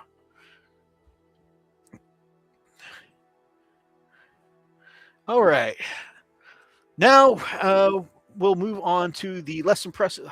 I always thought it would be cool if they brought out multiple good Primarchs at the same time, like Dorn, Rust, Jagatai. I'd go broke. That would be really neat, I think, because they seem to have a really good response from the community this year when they released the 3 Primaris figures for like, here's a White Scar specific model, and Right. Ultramarines got a few models, Mhm. and then here's your Salamander's character, your Iron Hands character. Here's a new Lysander for your Imperial Fists. Mhm. It would also be cool if it made a huge narrative thing in the books. Yeah, that would be really cool too. Yeah, so while that was very cool, and also, they only had to do basically one Astartes release rules wise, but they were able to push, hey, if you're an Iron Hands fan, if you're I'm wondering, and part of me wonders if that is them testing the waters for doing something like that, because that was a big, I guess, complaint for a long time. I guess complaint's the right word, Mhm. where the Ultramarines got Gilliman, right? And they were done with Astartes, vanilla Astartes, right? And then they moved on to Dark Angels and possibly Wolves are next. It's just like, wait, out of all Space Marines, only Ultramarines got to profit. So that would be cool instead of being like, okay, well, the next time we do vanilla Astartes, it's going to be fists. It would be cool if it was just like, this is Astartes. So you get your Vulcan, your Dorn, your Jagatai. That would be cool. Yeah. Oh, Russ is coming back looking like Odin. He has to. That would be badass. Or a werewolf. The werewolf would be cool too. I still would love for that role to go to them bringing back Bran Redmaw. I mean, they may not ever, but Right. I would love for that role to go to Bran Redmaw. I think all the Wolf Lords should have their own model, and you can play as any faction you want within the Space Wolves. I mean, With the success of the Space Wolf Army box, which is the most successful box of the entire, is it year or edition? I don't even know. But with the immense success of that box, that should let everybody know that people are crazy about Space Wolves, and they would just eat it up if every what do you want to call them? Every company had Great their own. company, yeah. Every great company can have their own Jarl. That would be cool. That would be cool. That would be cool. All right. I'm almost The less finished with fun the part. Space Wolf book, by the way. And now my wife got into it, so I lull my 7-year-old child and my wife to sleep every night by reading them Space Wolves until my eyes get tired. That's awesome. Yeah, we're almost done. We're on the final battle, whatever chapter that is. It's called the final battle. Is it the first Space Wolves book? Second. Second. Okay. Yeah, it's been a long journey with those two books.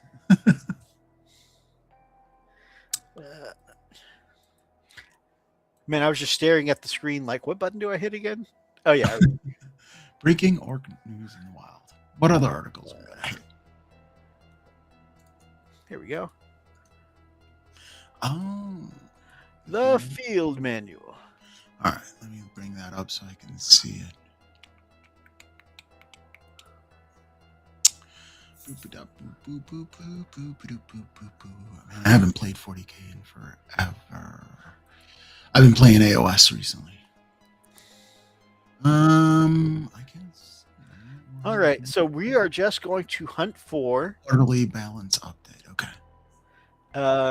Yep, you're looking for the one that says Bunitorum Field Manual. Yeah, there it is. So we're going to go through this, and we are going to hunt for the things that are marked in red, because or green, because those are the changes. So we're yes, and we're going to either commend it or degrade it. How's that? So you can see here, Sororitas, Sisters of Battle, no changes. So already we're looking at a pretty light touch there. Custodian Guard went up in points by 10 points each. Yep. So all of Custodes, just the Guard went up 10 points a pop. Not a big deal. That is going to make your list just a little bit tighter, but not a big deal, depending on how many Guard you run. All of Adeptus Mechanicus, no changes. No change. So Aldari, the Asuri model, went up 10 points as well. And this is why a lot of people feel like this was a very stale. Yeah, there's not much. There's not much. The Rogaldorn battle tank on the Astra Militarum went up by 10 points, and the Rogaldorn commander went up by 15 points. Yeah, and it's still very underwhelming. Yeah, on the mention of the Eldari, I know you mentioned Asherman went up 10 points. There are some buffs here, though. I've always liked the Wraiths. The Wraiths were Darklight's favorite unit when he was playing, and I always thought they looked cool as well. Yeah. The Wraith Blades are discounted 10 points, down to 150. And the Wraith Guard with their awesome Doom Cannons are now down to 160, so that's another 10-point drop. And the Wraith Lords are down 10 points, down to 130. So basically, if you're playing any of the Wraith builds, they are looking a little bit shinier at some discounted costs. Oh, yeah. On a side note, the new Warboss looks like it's on a 50 millimeter or so. So Orcs may be getting a size up. That would be interesting. I could see that because my first thought was, I don't actually need a new Warboss because I have too many Warbosses already. Right. I've got the 7th edition Warboss. I have a Black Reach Warboss. I have a Warboss that was printed for me by Gamecraft Dragon. Oh, nice. And I have one that is a Beast Boss printed for me by Freak. I'm like, I have so many Warbosses, but of course the new Warbosses look amazing. So I'm like, I still kind of want them. And I have a feeling a lot of the Orc community already has a lot of Orc Warbosses. And so that would be a very tactical move for them to be like, well, they're a little bigger. And then we all got to go get new Warbosses, you know? Or many of us would just size up the base a little bit. But I haven't really looked at the boxes. I don't know how many Warbosses I have. I just bought with my heart. I mean, fair. You buy what looks good, right? And you Yeah, know, it they looks look good. cool. That would be fun to paint. That's what Yeah, I'm buying. exactly. And rules come and go. Things are Yeah, going to get weaker and stronger, but if you yeah. enjoy the process, then that's why rule of cool always wins for me. And one thing I'm really excited about this balance update is the Black Templars. And one of the crux unit of the Black Templars are that Crusader squad, right? And you're going to see how the one brother with 5 initiates and 4 neophytes is still 150 points. But for some reason, it was 310 to bring in the upgraded one. But here's the thing, you're having 11 initiates instead of 5, and you're getting 8 neophytes, which is double, and of course 1 sword brother. But that 11 initiates there going down in cost to 300 points is exciting, because you want to have those big blocks of your stabby shooty objective grabber peoples, and the more bodies, the harder to kill, and the more you will slam on objectives. But I really do like the sword brothers and the neophytes. The only thing better than sword brothers and neophytes, I would think, in infantry would be the blood claws, because they're all marines. And more No bodies, more better. Yeah, more bodies, more better. And Yeah. plus, you can stack up 20 bodies at a time in that one. Oh yeah. Oh yeah. So, But yeah, I do like the Black uh, Templars because it's a cool aesthetic. I know you mentioned the Imperial Guard, just 2 changes there, both Rogel. Oh yeah, yeah. One thing I wanted to show, 0 changes for Yanari. So if anyone's playing the Eldar Death faction, Yeah. You're good to go. Blood Angels, 1 change. Astaroth got a little cheaper. Demons, 2 changes. And they are both different kind. They're the named and non-named Lords of Change. Mhm. Fate Weaver down. Up 10 points. The Lord of Change himself. No, I have him. I think the box makes both. So It does. It does. But am I going to buy both? I don't know. I'll just get Kairos Faith Weaver and say, this is my Lord of Change. I want to play it as a Lord of Change today. And everybody be like, I don't care. I just added an extra head. Who gives a crap? Chaos Knights, no change. Oh, there. Chaos Marines, no change. Sampling Legion went up the Infernal Puppeteer to 25 points. I guess that's Oh yeah, for the enhancements. Yeah. Yep. Chaos Knights, Chaos Space Marines, we're all on the green. Renegade Warband, the weaponized hatred went up went down 25 points to 35. That's seems Man, what kind of down 25 points to 35? Yes. What enhancement was 60 points? Yeah. That's crazy. Weaponized hatred. I don't know what that does, but That must have been really good. yeah, until they nerfed it, I guess. Enhancement? Holy crap. Yeah, that's crazy. Dark Angels, no changes. Death Guard, the Demon Prince of Nurgle with wings. That's nice. Yeah. Going 15 down. points cheaper. Yeah. The one without wings is the Forge World one, I think. I think the ones with wings came with an option where you could just not put on the wings too. Yeah. Drukhari, yeah. We got the Homunculus going down 10 points with the Scourges of Shard Carbines going down 5 points from 80 to 75. And the racks, lots of racks. We got 5 points down off of 5 models, 60. And for 8 models, you get 5 points down. Not really much of a saving, but for 10 models, you get 10 points down, which is good. Very nice. Mm-hmm. Just to point out for the chat, Death Watch, no changes. No changes. Emperor's Children, your brand new army. Whenever I get the chance to paint it. It'll probably be like 17th edition. I'm painting my Emperor's Children. They got a new Emperor's Children model. Darn it. Bro, I feel that. I've been saying I'm starting Sisters of Battle for 2 editions now. Well, if I make it to the end of this edition, it'll be two editions now. Yeah. Chaos Terminators are down 10 points. I think 10 points. Ooh, Flawless Blade, 6 models down 20 points to 200 bots. Very nice. 200 points. That is very nice. Yeah. Keeper's Secrets, which I have that. I'm going to bring that into my army as well. Nice. Nice, nice, nice. Now, Fulgrim is crazy.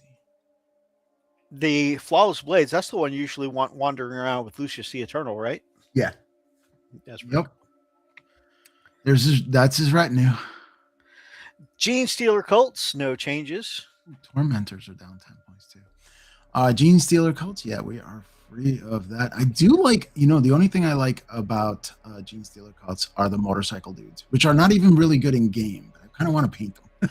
I bought a box of those actually because I felt like the new Rough Rider models are very cool, but they didn't quite fit my kind of like Cadian theme.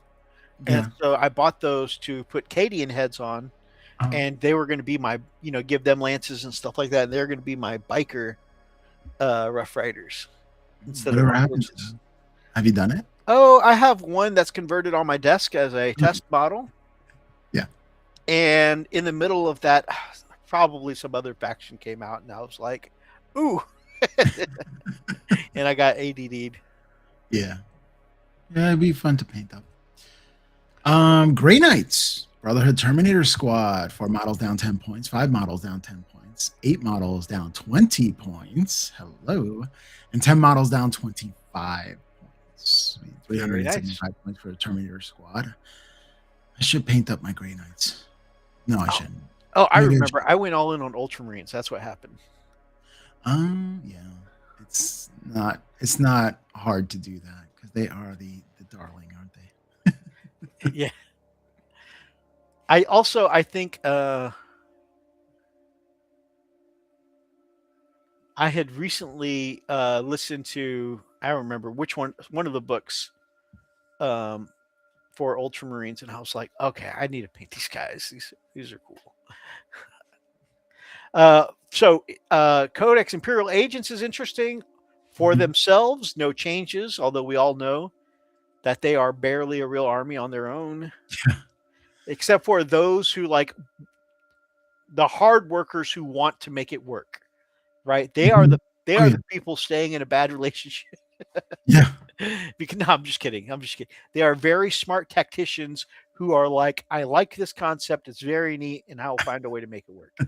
There's a gentleman in my local shop who took them to the narrative event and did pretty well with them, but for the general public, they're not a real army. Yeah. So the only real change is that the Inquisitor, generic Inquisitor, went up by 10 points, and Draxus went up 15 points. And I mean, honestly, that makes sense because in Custodes, she's an auto take. She is just super good in Custodes. Nice. Greyfax, I like that model. The Greyfax is a very cool model. Yeah. Ooh, Imperial Knights. Yep. Armiger Helvrin down 5 points. A Knight Errant down 10 points. A Knight Galleon down 10 points. I do have a lot of Knights. And a lot of Armigers. Same, especially when we add the new Destriers to our Imperial Knight armies. Yep. Oh, yeah. Well, we'll see. I have Canis Rex, though. That's a fun build. I don't have that one. I did that one in 24 hours. I Knight Titan in 24 hours. And it came out right. That's awesome. Yeah. I was very surprised at myself. Leagues of Votan, no changes. Leagues of Votan's actually a Xenos faction. I didn't know that. Yep. I love the Knights. The Knights are amazing. The Cronies. Oh, I should paint my Necrons. I did get the new Death model. That was pretty cool. The Shard of Catan. Yeah. And I'll probably get the Joker when he comes out too. But the Shana Qatar, the Deceiver, that's the one I'm talking about, the Joker.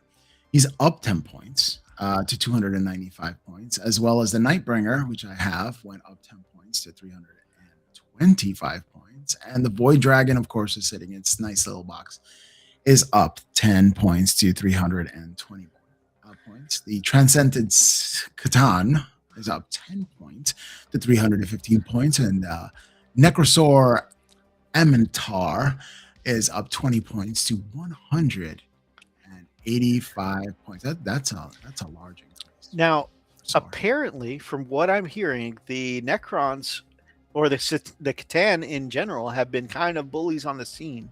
And a lot of people across the internet feel like they weren't hit hard enough this go around with 10 points apiece. So if anyone is in the know as far as the meta goes, or if anyone's faced the Catan recently, let me know what you guys think of this nerf. Is it enough? And what do you guys think should be an appropriate nerf for them? I'm interested to hear your thoughts from the community. I would bring the Nightbringer and Void Dragon in one list. That would be cool. A lot of people do. 645 points. Bam. And apparently all of the enhancements for the Pantheon of Woe got hit. Like across the map. Yeah, it did. Oh my gosh. You don't want to take the Pantheon of Woe because everybody has been taking the Pantheon of Woe. Must be very good. Yes, must be. So the Animus Damper is up 15 points to 35. The Quantum Goad up 15 points to 45. The Relativistic Tether up 15 points to 40. Singularity Matrix up 15 points to 55. That's right, Neo. For the boys, no change. They're safe. Yeah, there's no change for the boys. For the Space Marines. Space Marines. You know, this happens every time. Wakami weapon. Yeah, every time I'm like, hey guys, I just made put together a new model. Boom. They get hit with points. Of course. 15 too. Redemptor Dreadnought, no, up 10 points. Everybody loves the Redemptor. I do love my Redemptor. 205 points. The Repulsor Executioner, who's sitting in a box over there, and up 10 points to 230 points. I do have to build that thing. Wardens of Ultramar, 6 models, is up 15 points to 105 points. What is the Wardens of Ultramar? I do not know that is the new retinue for the brand new Captain Titus model. Where it's like one Blade Guard guy, one Banner guy, and a human. Well, they better not touch my Space Wolves. Oh, they didn't. You know, I've got an Executioner for my Space Wolves that is half painted up right now. And so, once again, I'm like, oh, I'm still in the middle of working on it. It's up 10 points. Oh. So I bet if I open my list right now, I've got, a few points changes I need to tweak. That's not too bad, though. But the thing that's frustrating a lot of people about this, and this is one of those where I feel like it is part of the stick, the targeted strike, to make us feel like this is a stagnant point in the meta, is that a lot of people feel like the only thing that was like needed to be nerfed is how strong Ultramarines are right now, as opposed to the other Space Marine factions. And so they hit the Wardens for 50 points, which is part of the problem. But by hitting the Redemptor, the Executioner, the Lieutenant with Combi Weapon, that hits all the Space Marine factions. It does. And so you're kind of like, if you slap everyone, the Ultramarines are still going to be the strongest of them. And it's like everybody else is kind of collateral. So Yep. Space Wolves, no changes, except for what we're using, in the Space Marine list. Yeah. My beloved Tau. These stealth battle suits went down 10 points to 100 points. I'm excited about that. I still have to paint up my Kroot. There's the Twin Lance, 2 models, 160 points. It's almost $1 a point now. You gotta. Anytime you're painting, as you're painting them, you gotta keep speaking to yourself. I am Kroot. I am Groot. Yeah, I have quite a few Kroots, only because I just had to. Thousand Suns. Oh no, Kratos Fate Weaver is up 10 points. That's he's nice. And the Lord of Change, which is 15. Yep, same two from the It's- Zinch Demon earlier. Yeah, it's yep. Nids, no changes. No changes on the Niz. Bugs are holding strong. All right, The what we got World here? Eaters, World Eaters. Forge Fiend is down 5 points because yeah, why not? What can you get for 5 points anyway? can maybe upgrade an enhancement. Like Okay, this one right here, Murderous Onslaught. Yeah, you can take you a Murderous Onslaught. okay, that's fair. And that's it. That's it. We have some legends in this, and that's it. Okay, underwhelming is the unified word for this, but that's okay. Maybe they're saying that nope, the game's balanced. We don't really need to make that many changes. I think what they're saying is, don't you want to jump straight to 11th edition? Don't you want to buy the new box set as soon as it comes out? We have a new Ork Warboss. I kind of do want to buy this, although I won't play 11th edition. I mean, yeah. I mean, obviously, I still go to events from time to time. I still, play at the shop. Not regularly. Like I said, I haven't been in a couple months now. So, but yeah. But because I am still part of the current gameplay community, I know I'll buy 11th edition. And when you come back for the Nova Open, we have to bust out the table. Oh yeah, for sure. Maybe we'll find a report. What do you think? We need to at some point sit down and talk about what are good dates to arrange and stuff like that, so I can start looking at tickets. Yeah.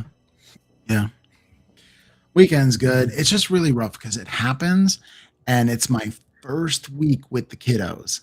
Oh wow! We're back from summer break, and that's that Wednesday on is really hectic, especially the beginning of the year for a teacher. Yeah. So that's the only thing. The weekend, yeah, definitely. Might call in sick on that Friday, and then head down Thursday night, and then. Pyro Presea says the problem with that is they have made no comments that 11th edition will be different from 10th. They have made some vague comments about we've listened to the community and we're going to change some things for 11th edition, but that is it. The vague claim that we're listening to you guys. That's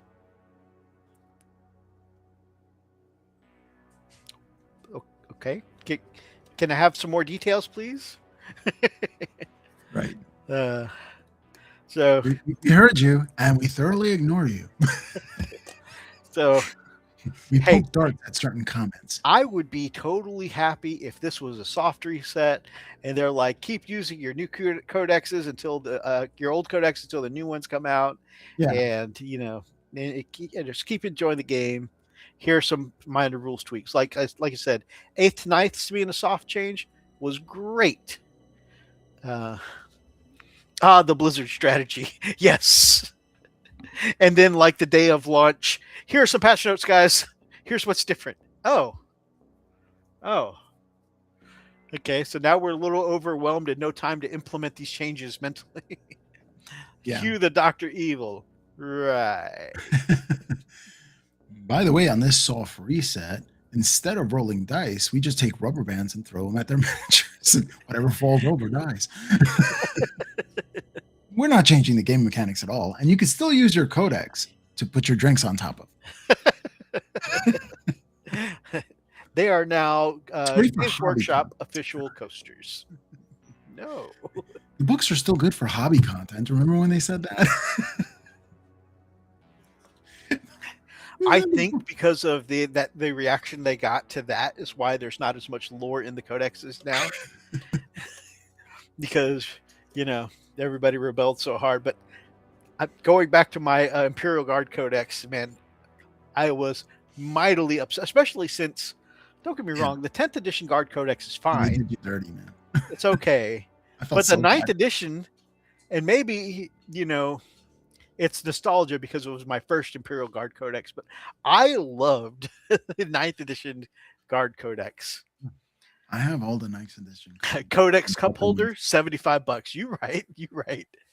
I got all the codex on the cheap for ninth edition when 10th edition dropped. So I got them. They were selling it like Oh, that's nice. $1,000. So if I wanted to play ninth edition, I have a full array of codexes. That's pretty awesome. Yeah, yeah. All the codexes for all the armies that I own. So yeah, and ninth edition wasn't bad. To this day, just because I love that old codex so much, I still say Hammer of the Emperor instead of lethal hits when I'm rolling dice. Hammer of the Emperor. It sounds cooler.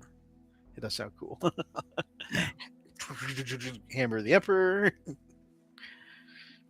But anyways, there are some rules changes as well. We're not going to go over those tonight. It was a very light touch, guys. You can see from how many factions had 0 point changes. And so that was a very light touch indeed. But I'm interested to see what you guys think. And do you guys, I'm interested if you guys think I'm onto something with this being a carrot and stick situation that makes you want to jump. Not you in specific, but GW is trying to make people want 11th edition, like an intentionally stale data slate and some bright, shiny new miniatures are just that little bit of encouragement. Like, you guys won't miss 10th. Yeah. For me, it's just like new miniatures, shiny. Ooh. I could paint that. Yeah, the carrots all we really need because we like miniatures, honestly. Yeah, they're a pleasure to work on, and they come out really cool. And I'm always a little gun shy about new editions ever since when they first went from 7th to 8th. And don't get me wrong, 8th is my favorite edition. But for the longest time, Cavalry was terrible in 10th edition, paying for the sins of the what do they call the Death Star mechanic? Yeah. You know, in 7th edition, where everybody would make a max size blob, give it invisibility by allying factions and stuff like that. And yeah. I mean, I think that within this new edition, Flyers and Cavalry are going to shine. I'm going to bring Flyers back. I think the maybe Cavalry. I think the. I mean, if there's another Space Wolf box, I might save my pennies. I mean, I think they seem like they've been doing box sets for every faction lately. Oh yeah, because they know the battle forces sell. So yeah, yeah. So I mean, everything could be, especially. And again, I think it's going to be the end of 11th, but there is still a possibility, a very slim possibility, that we might see a returning character for the end of 10th edition. All right. Well, this has been a pretty great chat, guys. Thank you so much for being involved tonight. Brother Rob, I was about to say, any closing thoughts for you? Yeah. So if you're wondering why I have Skaven Wonderboy as my name, as my title, it's because I had just pressed the button and released a new video on my channel. So after you're done with this, you can go over to my channel and check out the Warlock Bombardier finishing this box up with tutorials. All this. All right. I've done tutorials for everything on here. This is the guy that I did. Very nice. Very nice.